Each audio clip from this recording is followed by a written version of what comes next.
It's a very good objection. I like splitting hair. But this man doesn't.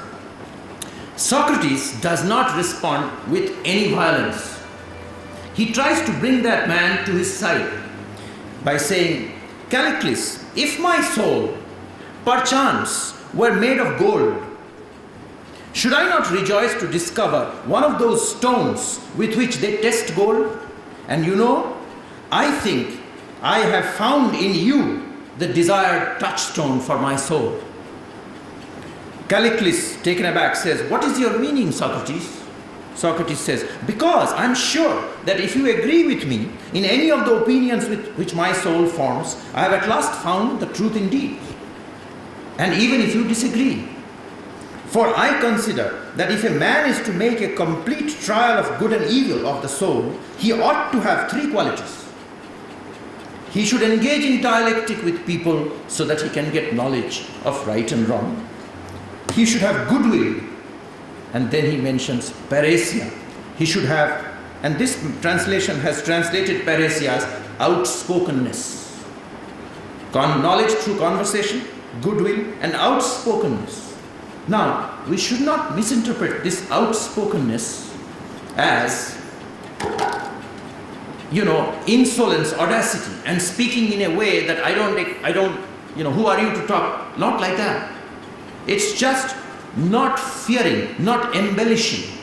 Indeed, Socrates was very opposed to the rhetoric of the sophists. So he would always contrast, like Levinas in the first lecture, real conversation with rhetoric. And Seneca, in much later Roman philosophy, said personal conversations are the best vehicle for frank speaking and truth-telling because they lack the devices of studied ornamentation.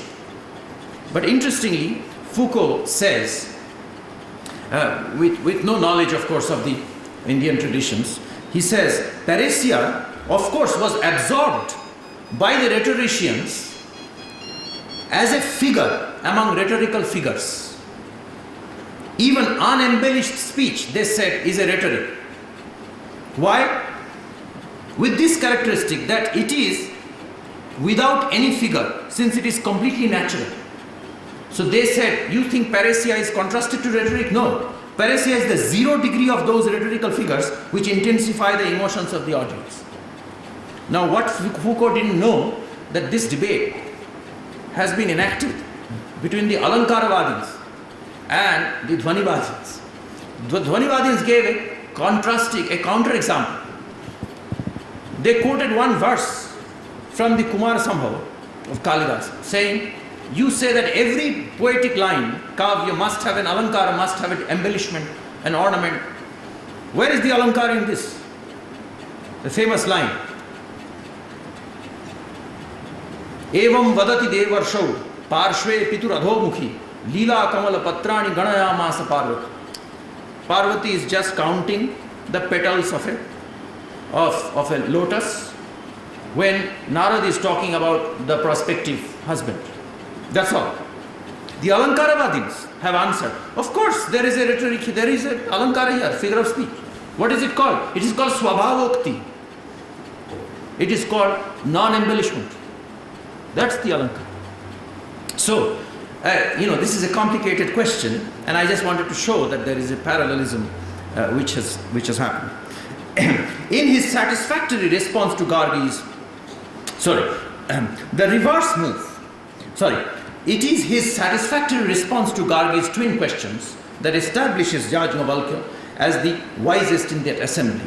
And Gargi turns suddenly from a contestant to a judge. She becomes the judge. The reverse move, not from contestant to judge, but from judge to contestant, was made by another impeccably educated woman called Udaya Bharati. She is even called doubly qualified language, Udaya Bharati. The wife of Mandana Mishra. This is just a mythological story coming from Shankara Digvijay, the mythological lives of Shankaracharya. A ritualist contemporary of Shankara was Mandana Mishra. When Shankara draws Mandana into a debate that he didn't want to engage in, Udaya Bharati is appointed the umpire. Both parties, Shankara, agree that if she says this is how the debate has been decided, that's fine.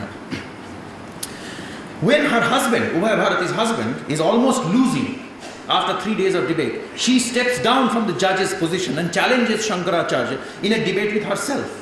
She says, I am no longer the umpire, I am a contestant, you debate with me.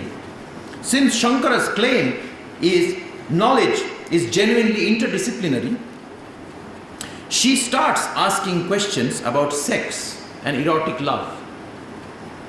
The celibate Shankara is speechless. He stops the debate and has to go away for a year and goes into considerable trouble educating himself in the intricacies of Kama Shastra. The point I am trying to make is this. There is a rule-bound aggressiveness. Attack, counter-attack, victory, defeat, competition, domination, all the tropes of violence valorize in this segment of Vedic culture. But it is not a life-threatening, physically maiming violence. It is a violence through logic and rhetoric by the use of words. It is a matter to be meditated upon why this particular form of violence is said to be feminine. Why is the Devi, the maker who begets even the father at the head of the creation in her watery womb? Aham suve pitaramasya murdhan mama yonirapsu antah samudre. Why is her, this mother figure, why is her preferred form these strips of acoustic blasts, which we call words, with which we perform friendly or inimical cooperation, a combative or communicative act? Even in the Gita, Krishna says, among females, I am speech. Kirti, Shri, Vak, Chanarina. A woman's words literally drove a more or less peace-loving pentagon of the 5 brothers, the good guys of the Mahabharata, to a total war. Even the heavyweight Bhima, who has already made a bloodthirsty promise and who easily crushes humans, beasts and demons at the drop of a hat, who is ascribed the most volatile temper, even this irate Bhima, wolf-bellied Vrikodara, sings the tune of peace. When finally, for the 4th time in the book of preparation, Udyoga Parva, Krishna is going as a messenger to the Kauravas. Bhima says, I would rather break my promise. We would rather be subservient to the most horrible 100 cousins led by Duryodhana, rather than permit the entire Bharata clan to perish. But Draupadi, once helplessly a harassed wife, heaps disdain on her war-averse, mild-mannered husbands. And this is what she does. The poetry of these lines by Vyasa defy the rasa theoretic classification. Is it Veera? Is it Karuna? Is it Vibhatsa? Or is it horror, Bhayanaka, by its vaguely suggested promise to break open the chest of Dushasana and drinking his blood? But here are the lines. Having given the fiery speech, inciting them to go to war and forget about peace, Draupadi gathered with her left hand the deep, dark, beautiful, perfumed, long hair, loosely tied and shiny like a huge black snake, and a little crooked at the end. Vyasa says, Draupadi's hair, she lifts it up and says to Krishna with eyes filled with tears, this Krishna was grabbed by Dushasana's dirty hands.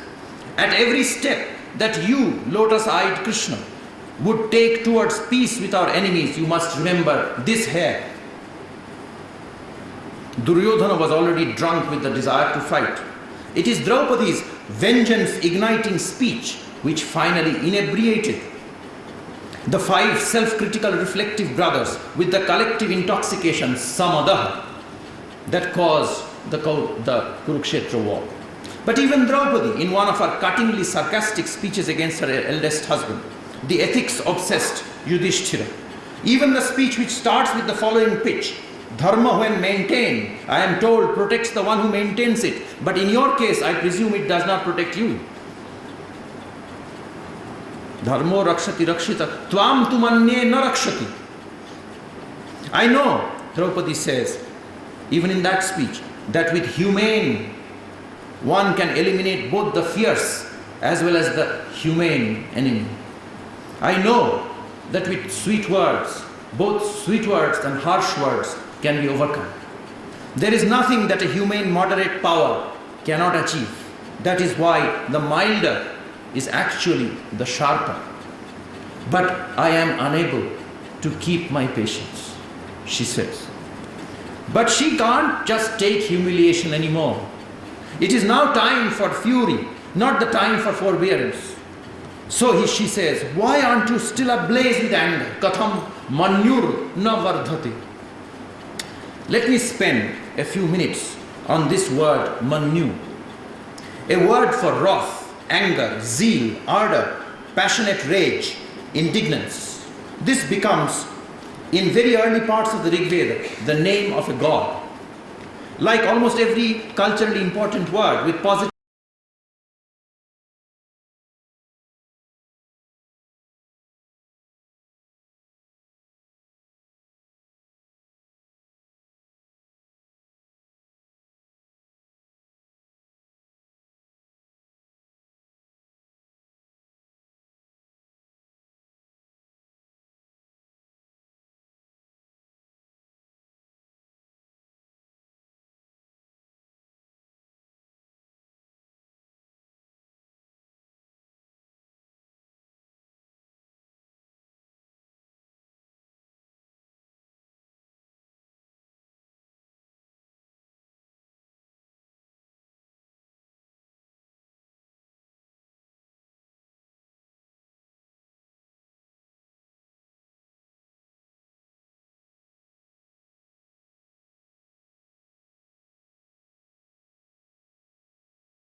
or negative moral significance.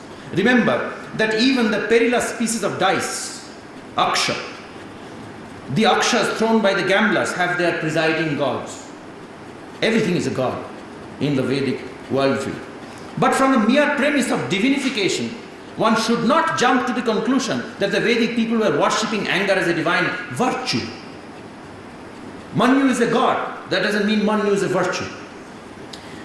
Manu or wrath as a god is originally invoked in hymns addressed to warriors. Warriors against the Dasyus, the mercenary Panis, the sons of darkness. Even the Devi Sukta claims that speech can be used to inflame anger. A certain kind of eloquence makes an angry man angrier. But the fury or ardor of Manu has another side to it. It is not just the killer instinct that many Indians lament that their cricket players lack. Manu also has an etymological link with manana, deep, concentrated, tenacious thinking, and with mantra, magically potent speech. It is a dispositional character trait which helps Indra, Mitra Varun, Agni and other gods to win their necessary battles against consumerist demons. I say consumerist demons because there is a Vedic definition in the Nighantu of a demon. A demon, Daitya, is defined as one who gives all sacrificial ritual offerings not to the fire but to his own mouth. That's most of us. Whose religion is fattening his own belly. But who are these gods? My recent painstaking research has, I think, convinced me that the gods are the sense organs. The capacities for hearing, smelling, seeing, touching, tasting, speaking, walking, grasping, reproducing, digesting, etc. Not your or my sense organs, but the collective, universalized instruments, the capacities, the property of being, cognitive and performative organs. Hence the ta, the bhave tvatalo, devata of Deva. This is a rather difficult and obscure point, but the relevant insight is that anger, even righteous anger, takes possession of our sense organs. The gods get possessed by Manu and our organs of activity. My eyes see only the wrongs done by the other. If I have Manu, my ears only hear taunting put-downs. My hands itch for revenge. My speech takes on an uncontrollable lacerating momentum. From anger comes a general befuddling, a sammoha of the mind, and I find that my memories are effaced. Which memories? The memories of how such harsh words just few minutes back from the other person had hurt me. I forget them. Krodhat bhavati sammoha, sammohat smriti vibhram. It is inapt and unfair to apply this Bhagavad Gita theory of anger to fighting soldiers because they instrumentally act out of the anger of heads of states. But this sequence of befuddling and memory loss is clearest in domestic violence or cases of chronic abuse which thrive on routine oblivion and ritualistic forgiveness seeking by the husband of the appropriate promises after the last outburst, and then it again relapses. Now Draupadi had a point. She was not forgetting anything. Indeed, she feared that her timid seeming husband Yudhishthira was forgetting the long slew of insults, torture, violation and injustice to which she and the 5 brothers had been subjected. Was Draupadi right that this was no time for reconciliation? Or was Yudhishthira right in reminding himself and Draupadi, and I quote Yudhishthira here, Yudhishthira says, if a man engages in counter violence in response to every violence, if he returns murder with murder and injures when injured, then fathers will kill sons, sons fathers, wives will kill husbands, and husbands will kill wives. When people are this enraged en masse, then Yudhishthira says something very strange here. Then there is no more emergence of life. Because don't you know, my beloved wife, that birth, Janma, is rooted in loving union. No one was ever born out of a fight. And if hatred reigns, there is no more sustaining of life. Anger is the opposite of sustenance of life for the people. End of quote. The war does take place. Krishna famously urges Arjuna to fight that war without craving for the resultant victory. But does the Mahabharata therefore necessarily ethically endorse the war? We must set aside the phrase Dharma Yuddha, which is weary of overuse by nationalists who do not have the time to read the Mahabharata. The Bhagavad Gita is one interval between the man-god pair Arjuna and Vasudeva.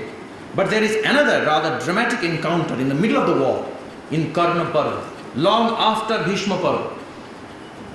Krishna was scolding, and this is how that goes. What happens is this. One day, Arjuna was rather badly defeated in war.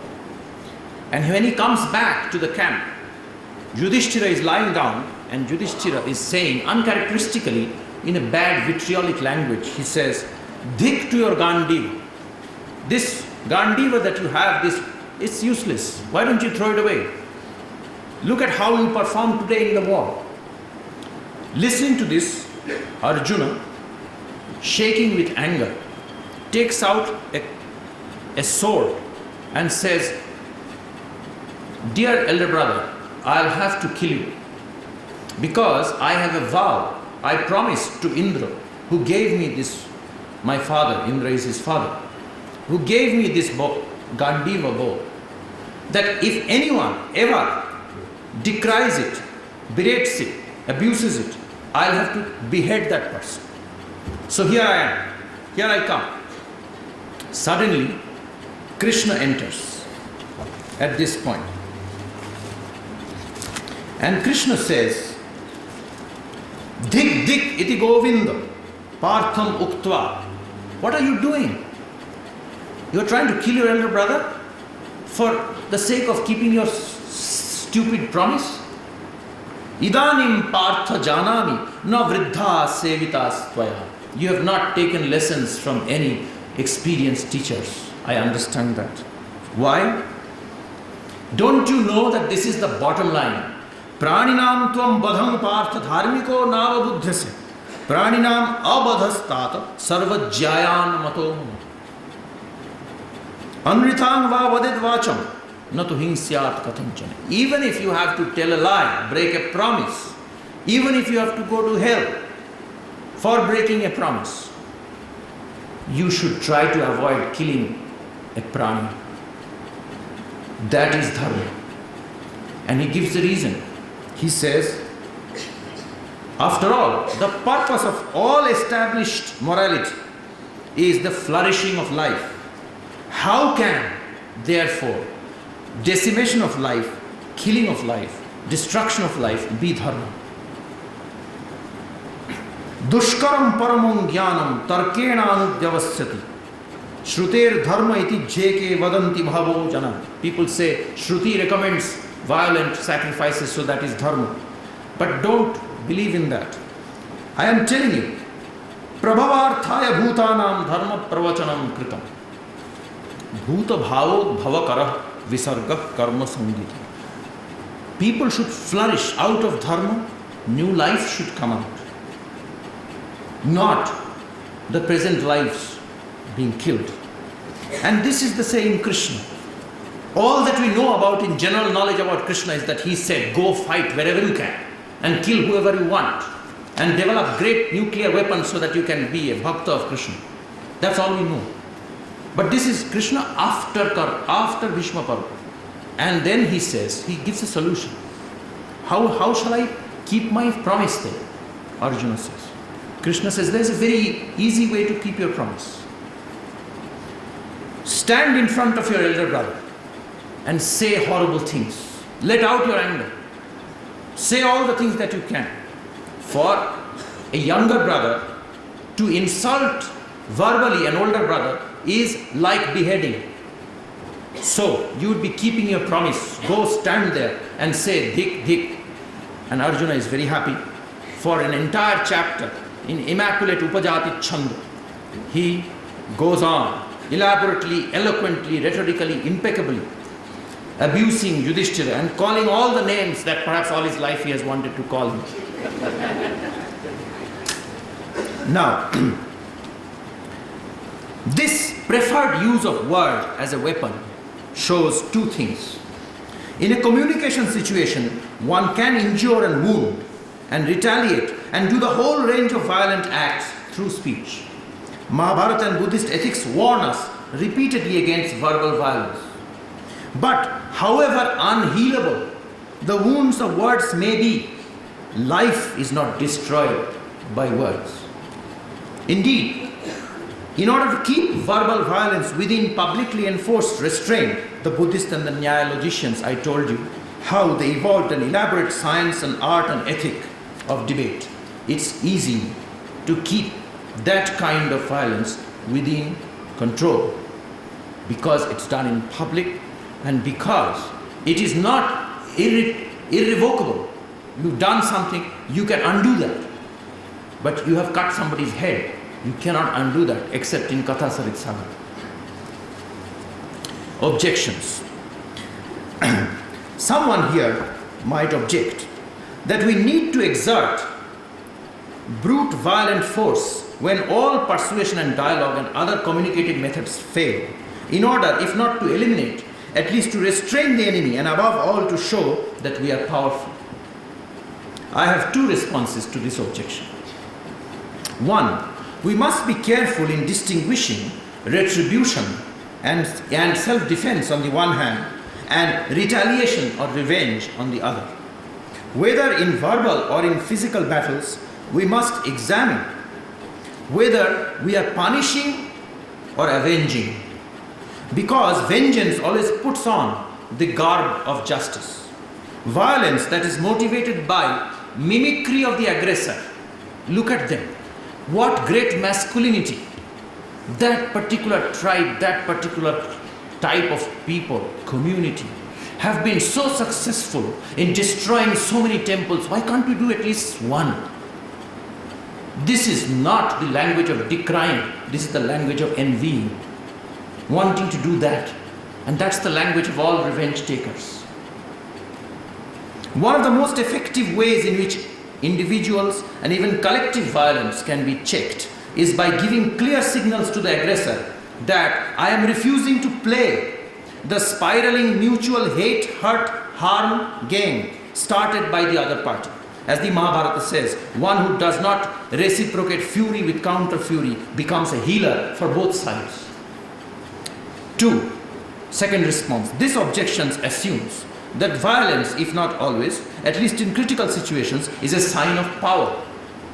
The objection said, after all, in order to show that you are powerful, you can do something also. Don't you have to show violence sometimes? This is wrong, this objection, because it assumes that violence in any situation is a sign of power. But this is not true. This is surely false in debates. Vituperative words are the last resort for the logically feeble. As you all know, in a debate, whoever first loses the temper shows himself to be weak. Whoever keeps his cool is always the strong, at least in debate. It is also the sure sign of defeat. It's one of the Nigraha sthanas. This is listed. If you use unparliamentary words to your interlocutor, you have lost. You've not taught the other person any lesson. Against Fanon, Sorel and other proposers of violence or even terrorism as a source and symptom of power, Hannah Arendt remarks, and I quote from Hannah Arendt, power and violence are opposites. Where one rules absolutely, the other is absent. Violence appears where power is in jeopardy. But left to its own course, violence ends in power's total disappearance. Violence can destroy power. It is utterly incapable of creating it. Unquote. A second objection may go to my position go as follows. Why call this idea of linguistic and dialogical dissipation of aggression especially Indian or Vedic? What is especially Vedic about it? Why appeal to this essentializing fictional elitist notion of the Vedic Indian spirits of open debate, when all this has been rather explicitly set out by Habermas, or indeed by Socrates, and the Western liberal thinkers through the notions of discourse ethics and similar conflict resolution strategies. Isn't that peculiarly Western rather than Indian? My response is that when I call something Indian or Vedic, I do not mean to claim either that it is found in all Indian traditions, or in all parts of any particular Indian tradition, or that it is absent from any non-Indian tradition. But at a critical juncture, when the political culture of India is predominantly and muscle-flexingly Hindu chauvinist, when we have the atom bomb too is supposed to be the great homogenizing Hindu battle cry, when Gandhi's interpretation of the Bhagavad Gita is gathering dust, the desert dust of the underground nuclear tests in Pokhran, precisely at that juncture, I think, we need to highlight this neglected aspect of Hindu culture, even if my reminders fall on ears deafened by propaganda. My characterization, therefore, is partly a corrective to a viciously nationalistic essentialization of the Vedic culture and partly a Gandhian attempt to change the Hindu tradition while interpreting it. A third objection might be, why valorize speech, which is itself morally neutral, just like fire, with which it is identified in the Aitareya Upanishad. Fire becoming speech entered the mouth. Fire can cook or burn. Speech can destroy as well as create.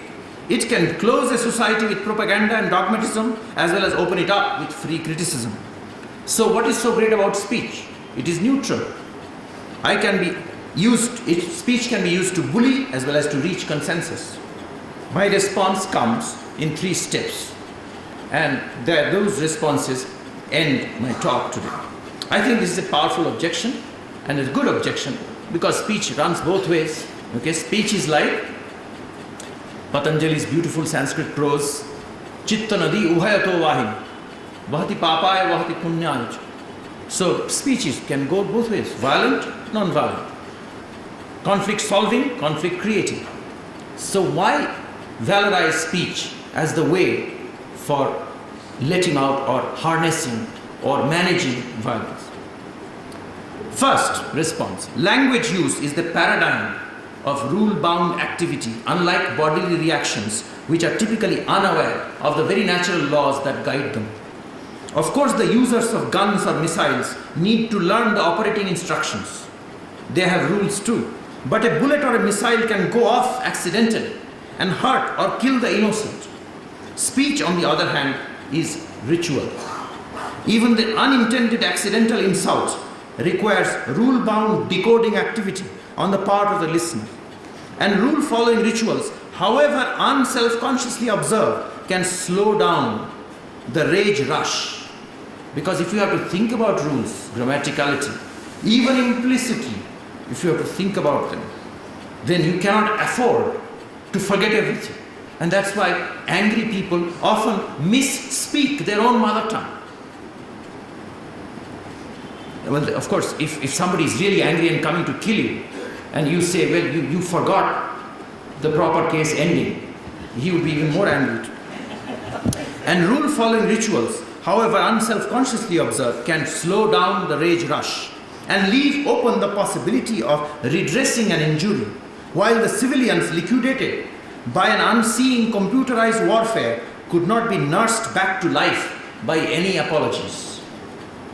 Second, the philosopher Ramchandra Gandhi's trailblazing work on the presuppositions of human communication, which I referred to in detail in the first lecture, show us that speech is the quintessentially human activity, not because it is reason-based and conceptual, but because that act of going up to and addressing another human being is symbolic of relinquishing coercive power over her. This is the most strong, powerful thing we can do. I can go up to her and say, I take away my power from you. That's the hardest and the most strongest thing we can do. Conversely, refusal to talk is the first preparatory step towards exercise of violent force. I have myself felt more racist aggression, for example, in Europe and in the United States against me, in the form of being communicatively erased in a social context done in the form of active verbal abuse. And I'm sure others have had the experience. It's not that they will insult you, it's just that they will talk among themselves and treat you as furniture. Of course, there can be very warmly communicative silence as well as very frigidly non-communicative conversation. We also must remember that rhetorically seductive advertisements and recorded messages do not constitute communication even when they are chatty, although they are the lifeblood of what is currently called telecommunications, because communication has to be fundamentally non-violent, whereas I regard corporate selling as a form of killing. But generally speaking, as long as we are still talking, we are too busy to kill each other. Third, the looming possibility of speech itself turning into the other eliminating weapons has to be actively counteracted by what I call the principle of hope. I mentioned hope in the very beginning. I shall end this lecture now with a brief exposition of what I mean by hope. I am a human being. I have a good evidence, I think, for that. What makes me a human being is that I am capable of actively using the latent strength I have of not returning violence with violence, of restraining the rage rush that hate speech creates in me as if in a beast's body, or even stopping myself in the middle of acting out a well-deserved second strike against the enemy. I can stop. If I give up hope and resign to global unending cruelty as the only realistically rational outcome, then I am refusing to be human. This special human gift of my power of non-reaction constitutes my humanity. Thus, remaining human and using all the glorified gifts of humanity, including science, technology, rational calculation, patriotism, etc., I at the same time denounce and underrate the basic human quality of loving life if I indulge in verbal and especially in non-verbal aggression.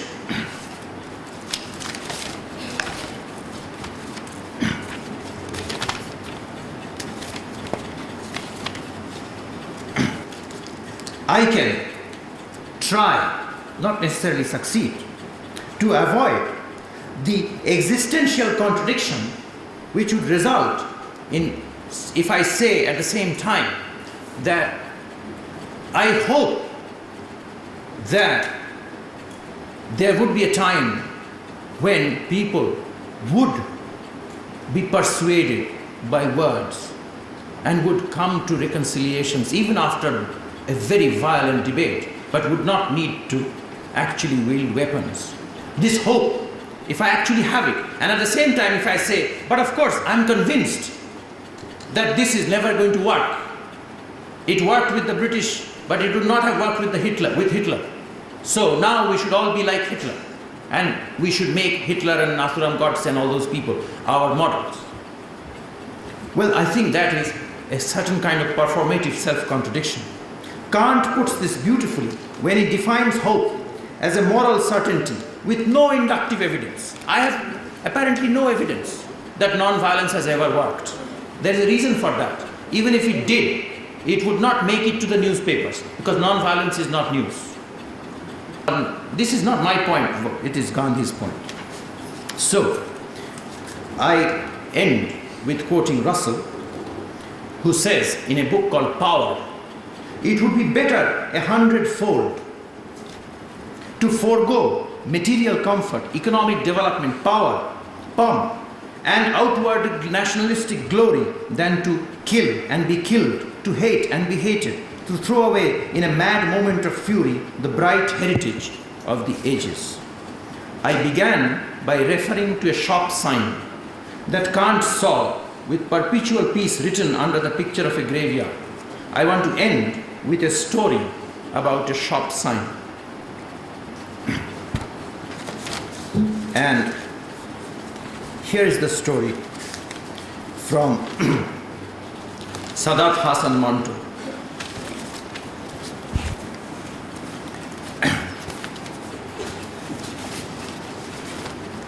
It is quite a beautiful story. Let me see if I can find it.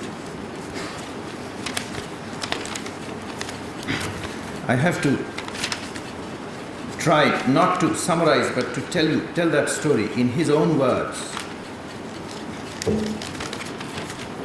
If I can't, I'll just summarize.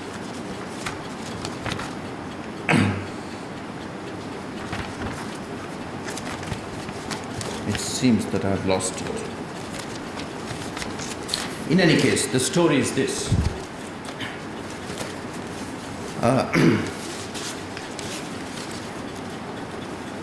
After, here I found it. It's called An Invitation to Action. It's just 3 lines. It's in his book, Urdu book called Siyah-Hasiye, which means black borders. After the fire set by the riot mongers that blazed for 3 nights finally was put out, there remained only charred dead bodies and demolished homes. This is not about 2002, this is about 1947. Amidst all the rubble on the road, there remained only one unscathed signboard. See, I started with a signboard, I end with a signboard. And the signboard said, building and construction materials available. Let us talk, disagree, argue, bravely, civilly, fearlessly, and resist powerfully our anger and hatred and our desire to make everyone say the same thing. Let us hope that we shall be nourished and empowered together, maintaining and articulating our enriching differences. Sahana bhavatu, sahano bhunaktu, sah viryam karavavahai, ma vidvishavaha. Thank you.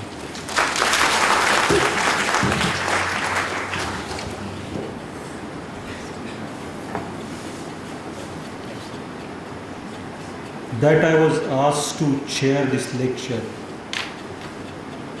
has been an extraordinary privilege for me. If I may say so, Professor Arindam Chakraborty looks like a rishi, and when he speaks, I am reminded of Arvind Ghosh, who knew so much about the West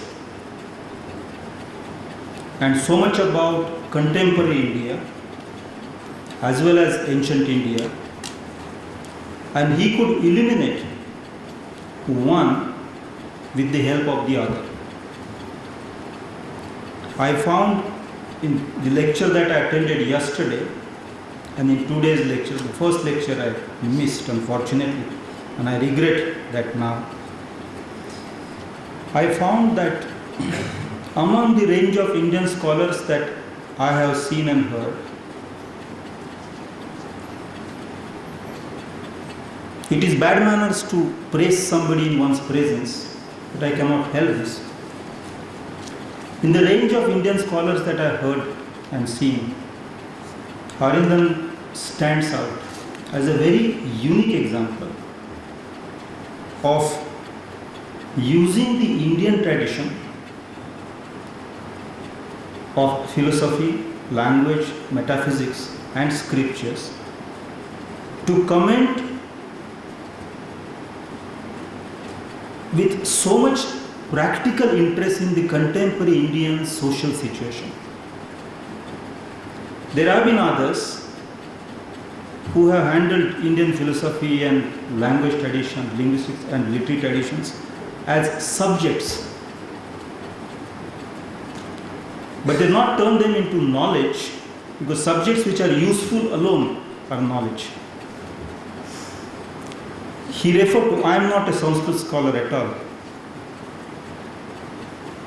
but when he referred to Brother Pattanayak Upanishad and told us about the debate between Yajnavalkya and Gargi. Yajnavalkya of course keeps getting his 100 cows and then 1000 cows every time he scores a point. But the last time he scores a point, the last question answered, Janaka says, this time I am giving you not 1,000 cows. Janaka says, this time I am giving you my kingdom. Take my kingdom, I will go in the forest and learn like you. I think for a signal for Indian linguists, if you please allow me to say so, is for us to follow Yajnavalkya, to follow Janaka. And you know what I am saying. Because all along we have enslaved us by learning which alone is certified as learning. And everything else from other cultures, other traditions has come to be non-learning, non-knowledge. History of course has whatever is Western is knowledge and whatever is not Western is not knowledge. History of course has a strange way of returning the useless and the unused to the mainstream, and something of the kind is happening. But the juncture at which it's happening is also it's full of stress for us. Because there is in the social life of our country the most unfortunate insult of the Indian tradition created by Hindu philosophers. Insult in the purely medical sense, misuse of the tradition out of lust for power, and lust and desire, these two were never thought of as virtues in that tradition. He quoted Bhagavad Gita, Krodha bhavati sammoha sammoha smriti vibhrama. Smriti bhramshat buddhi nasha. And buddhi is not just intelligence, it is civilization. It is the matrix of human existence. That is buddhi. It is a kind of substratum of human existence in a civilized form. And probably we are heading for that in this country. Arindam spoke so eloquently about the power of language which separates the power of language which contains violence. The end of the limit of ultimate limit of language is where violence begins.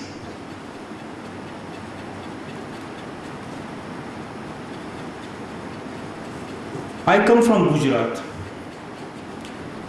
and I know when the curfew was imposed in Gujarat, in small towns, big cities, villages, there was not just the silence that the curfew will create in the streets, but in that mindset of Hindus looking at Muslims as non-beings, there was a total loss of speech. I think the term that one could use is aphasia. Aphasia. And a variety of, at least 3 varieties of aphasia are threatening our existence today. He referred to one. He used the term aphasia. He did not say aphasia, but he used the term conspicuous consumption, which is the source of the greatest kind of violence in the world, in the global context. We're all being pushed into it. And I must also confess that we are willing victims of that invitation of joining the great feast called globalization, the market. And that's putting a condition of aphasia on our languages and our thought and our being. Then of course there is the other kind of aphasia within the Indian society, and that is the mainstream languages, that aphasia is put on by the mainstream languages on the tribal languages. We had once a wonderful debate with 7 tribal activists and an Austrian psychoanalyst about aphasia. I am publishing that as an entire book, Aphasia and Tribal Voice. And the Adivasis were saying that word is bad, tribal is a terrible word. Adivasis were saying that we will answer with our arrows where our voice is not heard. They also know that where language fails, violence must begin. Not all violence is bad. Where some kind of violence oppresses a voice, another kind of violence must rescue that. But voice is important, far more important than violence. That quote from Hind Swaraj, I found it very moving because I think Hind Swaraj still remains the most befitting reply to colonialism and now to imperialism, of the global spread of greed against the global requirement of need-based life. That was the beginning of Gandhi's work in India, probably 1909 or so. But towards the end of Gandhi's life, after the Naukhali riots, there were riots in Bihar, communal riots in Bihar, and 1100 people died. Muslims died. Gandhi, because there was Congress rule that time, Gandhi called the meeting of the Pradesh Congress Committee. This was December 47, just 4 weeks or 5 weeks before he died. And Gandhi said to this Congress committee, when you saw that woman of 110 being burned, how did you want to live on? Did you not have conscience? Did you not have words to oppose that? Gandhi also knew that language is important as a counter of violence. And in that sense, truth can be contained in language alone, and outside language, truth will cease to exist. Probably, this will pose a philosophical question for the scholars of Upanishad. I must briefly allude before I stop to another passage from Upanishads, which was made famous by T.S. Eliot in the West. What the thunder said. Prajapati, having created the world and having done his job nicely, was very satisfied. So his children came along. They included Devas, Manavas and Danavas. And Prajapati said to them, children, ask me. So the Devas asked. They said, teach us. And Prajapati says, Damyata. Have you understood? The Devas say, yes. Learn to contain your passions. Learn self-control. Like Swaraj of Gandhi. Manavas. Prajapati says, ask me something. So Manavas say, teach us. And Prajapati says, Da. Have you understood? Manavas says, yes. Be, you have said Datta. Be givers. Then comes the turn of Rakshasas or Danavas. And Danavas again ask, and Prajapati says once again, Da. And ask them, have you understood? And Danavas says, yes, we have understood. You said, Dayadam, be compassionate. Whether thou means be self-ruled, Atmasayam, or be givers, or be compassionate, nobody, neither Danavas nor Manavas nor Devas know. But one thing is known, that Prajapati continues to go on dancing, saying the.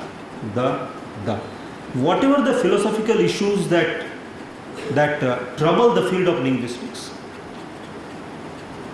whatever the limitations of language, and words are like a vehicle with one wheel. When they will collapse, we don't know. And one has to do a lot of circus in order to make them run.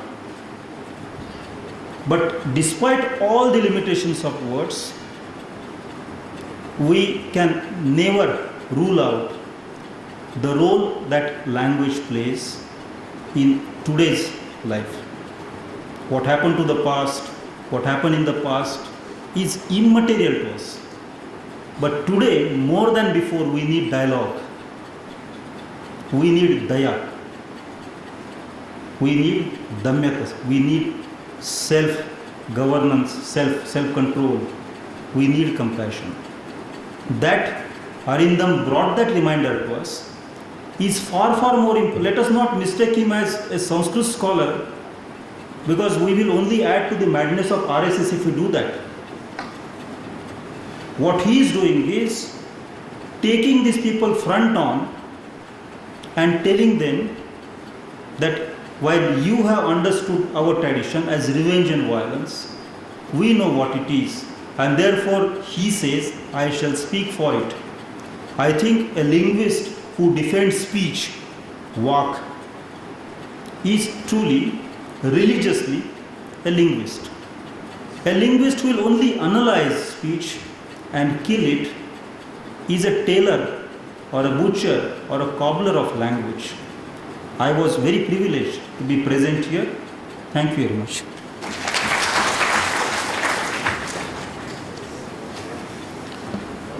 Well, friends, to come to the end of the session, I will reverse a little bit. We were planning to show you certain things which we will show definitely, but after my concluding remarks, and that will be the end point of today. All of you are invited for lunch, which is waiting impatiently, violently downstairs. And therefore, today is the day of stories, and I will add a story to it and make an announcement. The story that I will narrate to you is from Quran, and it's about speech and violence. Some of you know probably the story, and some of you don't, so do not mind if you already have read or heard the story. There is this father and son, and the son is very angry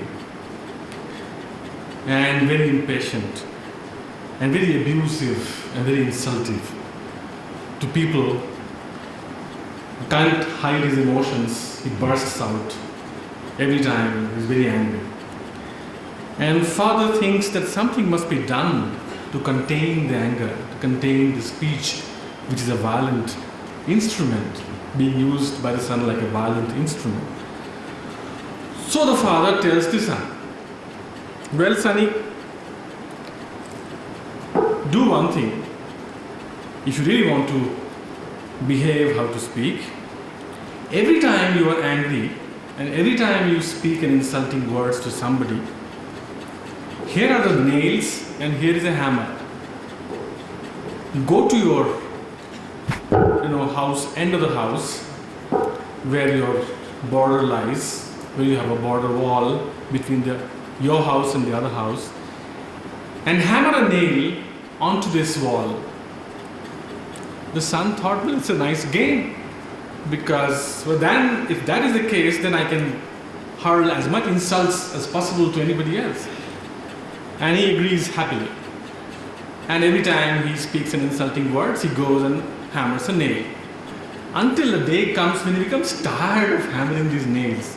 And he says, why don't I reduce the insult so that I don't have to hammer the nails again? Slowly and slowly, as the days go by, he reduces. until a day comes when he hammers no nail. And he proudly comes back to the father and says, "Well, father, do you know something wonderful has happened today?" "What?" "I didn't have to hammer a nail on the wall today." Father says, "Excellent. Now I'll give you another game to play. As many days as you do not hammer a nail, take out one nail each from the wall." He says, "That's also game. It's a very nice thing." So he keeps on not using insulting words, not being violent verbally, days after, and happily pulls out nail one by one. At the end, he comes to the father, says, very happy, says, "Father, you know, I have taken away all the nails. There are no more nails there." Father says, "Excellent. Now please come with me." And he takes him to the wall where all the nails existed and shows all these nails, the holes that remain, and said that, "You know, you have done the right thing, but do you see something on the wall? It doesn't matter if you have stopped insulting people, but once you have insulted, once you have shot this arrow from your bow, you have all these holes all around the wall. The wall is no more the same." With this story, I just wanted to allude this story and use this story also to thank Arindam profusely for reminding us of the power of word, importance of the words vis-a-vis the violent situation that exists all around us, and Devi for reminding us, also cautioning us of all these dangers that exist among ourselves today. I take this opportunity to thank all of you and also to make two announcements. One announcement is of the agony that linguistics students all over India had been facing for decades together. Some of you may know, some of you don't, that we have been awarding 6 fellowships to work on dissertations in linguistics, this PhD in linguistics. Unfortunately, for all these decades, we have been awarding 600 rupees per month with 2,500 rupees annually as contingent grant, which I thought was a pitiable thing and telling commentary on how to neglect a discipline. And therefore, as soon as I came, I started fighting with my colleagues, with the ministry, to do something about this. And I'm only happy to announce that a week or two ago, the government has decided that this will be the only institution which, even to a non-net passed candidate, can award 4,000 rupees fellowship per month plus 5,000 contingency a year. And with a net candidate, 5,000 per month with another year going by, 5,600 per month. So I think this is a major achievement, and this is a gift from the CIIL to the student community in linguistics and also their supervisors, anxious supervisors all over India. The second announcement that I have to make is about a new award scheme that we have initiated. We are calling it Bhasha Bharati Samman. Believe me, almost all the top writers of India, from the recent Jnanpith awardee Maman Goswami from Assamese to Chandrasekhar Kambara of Karnataka, or to anybody else that you can name, almost every major author all over India has been associated. About 100 of them have been associated with selecting the best creative writers for these awards. What are these awards for? We have Sahitya Academy Awards for creative writing, original writing. We have translation awards by different agencies. We have various other kinds of academy awards all over India, but these awards are very special awards from our side. Bhasha Bharati Samman is given beginning from this year, every year, to those creative writers who speak some other language but write in another language. This is to promote the national harmony, the national integration, that we have instituted this award, and this year's award has been finally decided on by a very eminent jury chaired by P. Ramachandra Sharma, the well-known Kannada poet and critic, also Academy Award winner writer. Participant in this jury included Professor K. Sachidanandan, the Secretary of Sahitya Academy and well-known Malayalam poet himself. Professor Alok Bhalla, the very famous critic and a translator. and also one who has worked on Sadat Hasan Manto, whose story we have heard at the end, and one who has also worked on partition stories, the very famous book, Translation Partition Stories. We also had the managing director of the Katha, which organizes contests and translation. As you know, Katha stories you might have seen, Geeta Dharmarajan. And this jury, where I also happen to coordinate the activity, decided to award this year's Bhasha Bharati Samman to the following 6 people, and I am making this announcement, sending it to the press, and Professor Anantamurthy has been kind enough to agree to give away the awards next month sometimes. The date is yet to be decided, but let me give you the names and the books and their background. Just one or two more minutes. For Bengali, the award goes to Professor Ram Bahal Tiwari of Vishwa Bharati. His mother tongue is Hindi, and he has written a book in Bengali called Suryakant Tripathi Nirala. Those of you who know Nirala as a poet and harbinger of modernity in Hindi poetry probably do not know that Nirala spent a long time in Bengal and his poetry was shaped by his readings of Bengali literature. This is a tribute that he has paid to Nirala and writing this book in Bengali, being a Hindi mother tongue speaker. Award for Kannada goes to Srimati Sara Abu Bakar, very well known Kannada fiction writer whose mother tongue is Malayalam, and she gets the award, and pardon me for mispronouncing this name, for the book called Tala Odeda Doniali. Okay. For Odia, the award goes to N. Dayalal Joshi, whose mother tongue is Gujarati, and he has written this book in Odia called Jivan or Dhara. For Tamil, the award goes to a very well-known Tamil fiction writer and short story writer, Damodar Dilip Kumar, who is a Gujarati, and his book in Tamil is Kadavu. For Telugu, the award goes to Shri R.M. Chidambaram from Bombay, who is a Malayalam speaker, but he is one of the most accomplished short story writers in Telugu. His book is named R.M. Chidambaram Kathalu. And for Urdu, the award goes to Sheen Kaf Nizam from Bikaner. His mother tongue is Hindi. His book is Bayaze Ho Gayi Hai, very well known book of poems. Now, most of us don't know that Nizam is basically a Hindu who has a name which he wants to hide. He has told me his name. He writes with a pen name Sheen Kaf Nizam, but lives in Bikaner and is one of the most accomplished Urdu poet today. I am making this announcement to the press, and also on this happy occasion I thought I should share this information with you. Now may I invite at the end of the program today Dr. Sam Mohan Lal and Venkateshan to come here to give you in 10 minutes a very short presentation where we will be